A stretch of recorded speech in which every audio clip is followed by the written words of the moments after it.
देश रोजाना और मैं आपके साथ किरण शर्मा। हमने कुछ दिन पहले मनोहर लाल खट्टर के लठ और पगड़ी वाले नए अवतार की बात की थी और जनता के बीच जाकर पता लगाया था कि इस लठ का मतलब है क्या और वो लोग इस लठ का मतलब क्या समझते हैं। हमने सरकार और विपक्ष से भी इस पर उनकी राय जानी।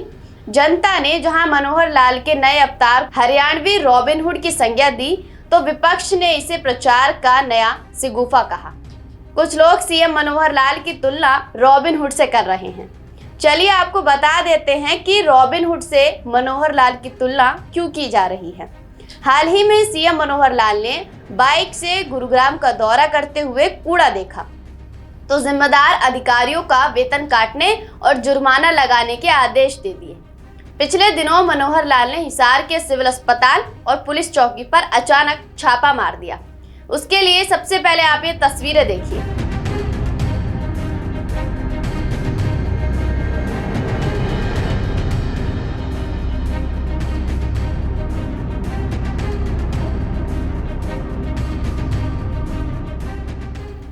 लेकिन इन दोनों की नीति बिल्कुल अलग है।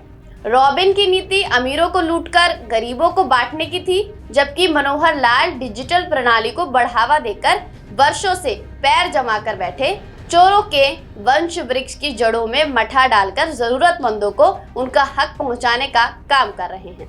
हमारी पड़ताल में बड़ी संख्या में हरियाणा के लोगों का कहना था कि इस सरकार में योजनाओं का लाभ उन तक पहुंचा है और समय पर उन्हें सुविधाएं भी मिलती हैं।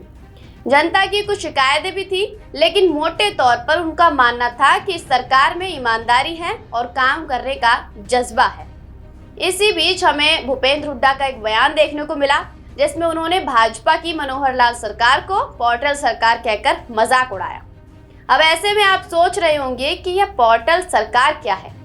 इसके बारे में जानकारी हासिल करनी चाहिए, तो हम जा पहुंचे कांग्रेस के एक वरिष्ठ नेता के पास और पूछा कि हुड्डा साहब के कहने का अर्थ क्या है। कांग्रेसी सज्जन भरे बैठे थे। उन्होंने सरकार की बुराई शुरू कर दी कि इस सरकार में काम नहीं हो रहा, हमारी बात कोई सुन नहीं रहा, सब काम के लिए पोर्टल, हम लोगों के लिए कुछ बचा ही नहीं है। इतना सुनने के बाद समझ में आने लगा था कि पोर्टल सरकार क्या बला है। हमने तय किया कि इस बार किसी भाजपा वाले से प्रश्न नहीं करेंगे, क्योंकि वो तो अपनी सरकार की वाहवाही करेंगे। इसलिए हम पहुंचे एक वरिष्ठ अधिकारी के पास जो सरकारी योजनाओं के क्रियान्वयन से जुड़े हुए काम करते हैं।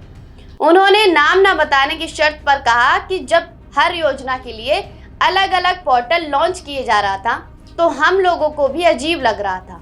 सब सोच रहे थे कि क्या फालतू का चक्कर है, इतना काम पहले ही पड़ा हुआ था, तो वो क्या कम सरदर्द था जो ये एक और आ गया। अब इसको मेंटेन करो, डेटा मेंटेन करो। लेकिन जैसे तैसे हमने इस पर काम करना शुरू किया, तो पता चला कि इस योजनाओं को शुरू करना कितना जरूरी था।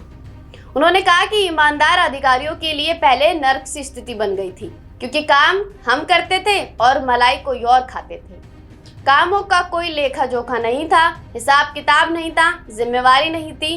तो नेता से लेकर कुछ सरकार के लोग भी भ्रष्टाचार का खुलेआम खेल खेलते थे। पोर्टल्स आ जाने के बाद भ्रष्टाचार पर लगाम लगी है और योजनाओं का लाभ तय समय में आम जनता तक पहुंचने लगा है। फिर हमने सरकारी योजनाओं की जानकारी रखने वाले एक वरिष्ठ समाज सेवी से पूछा कि आज सरकारी योजनाओं की डिलीवरी के लिए पोर्टल्स का प्रयोग होने लगा है, इससे आम जनता को कुछ फायदा भी मिल रहा है या नहीं। उन्होंने कहा कि देखिए, ये तो बहुत अच्छा हो गया कि जनता को दर दर भटकना नहीं पड़ता, किसी के हाथ पैर नहीं जोड़ने पड़ते, किसी नेता अधिकारी का चक्कर नहीं लगाना पड़ता। लोग घर बैठे सरकारी सुविधाओं का लाभ उठाने लगे हैं। हर सरकारी योजना अब आम लोगों की उंगली पर है। अब कुछ भी करना हो तो बस लॉगिन कीजिए और सुविधाओं का लाभ उठाइए। भ्रष्टाचार कम हुआ है वो अलग, ट्रांसफर पोस्टिंग का खेल रुका है, सरकारी नौकरियों के अपॉइंटमेंट में भी कमीशन खोरी खत्म हुई है। ऐसे में जनता के लिए तो यह बहुत अच्छी बात है, लेकिन जो लोग पुराने सिस्टम में मोटा माल कमा रहे थे, उनका सिस्टम जरूर बिगड़ गया है। आम लोगों में तो इसको लेकर नाराजगी ही नहीं, बल्कि खुशी है कि अब उन्हें घर बैठे हर सुविधा का लाभ मिल रहा है।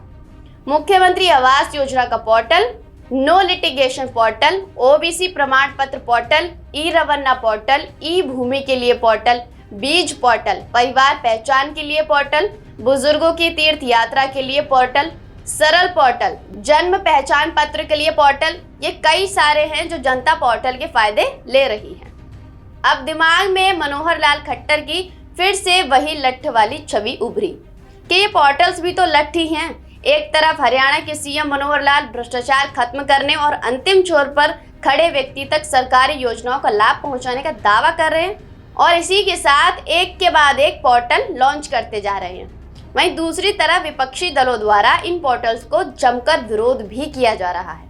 विपक्ष अभी से कह रहा है कि उनकी सरकार आने पर इन पोर्टलों को बंद कर दिया जाएगा। जहां आज एक तरफ चांद पर लैंडिंग भी धरती से कंट्रोल किया जा रहा है, वह हम क्यों ना हाईटेक हो ताकि आम जनता को लाभ मिले। फरीदाबाद से सटा हुआ हब है गुरुग्राम, जहां बैठकर हरियाणा के युवा न केवल दुनिया भर के देशों में इस्तेमाल होने वाले सॉफ्टवेयर बनाते हैं बल्कि दुनिया भर की बैंकिंग प्रणाली को भी नियंत्रित करते हैं। अब आप ही बताएं कि जब साइबर सिटी हरियाणा में हो सकता है तो हरियाणा साइबर स्टेट क्यों नहीं बन सकता।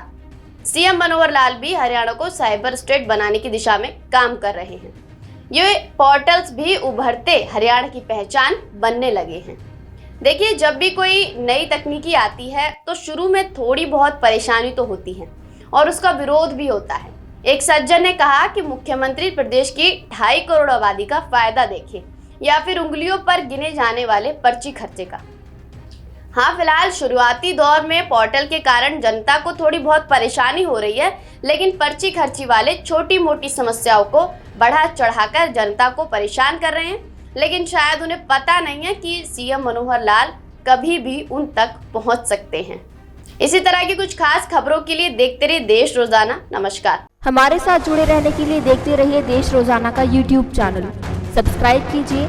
साथ ही देश रोजाना की खबरें सबसे पहले देखने के लिए प्रेस कीजिए बेल आइकन।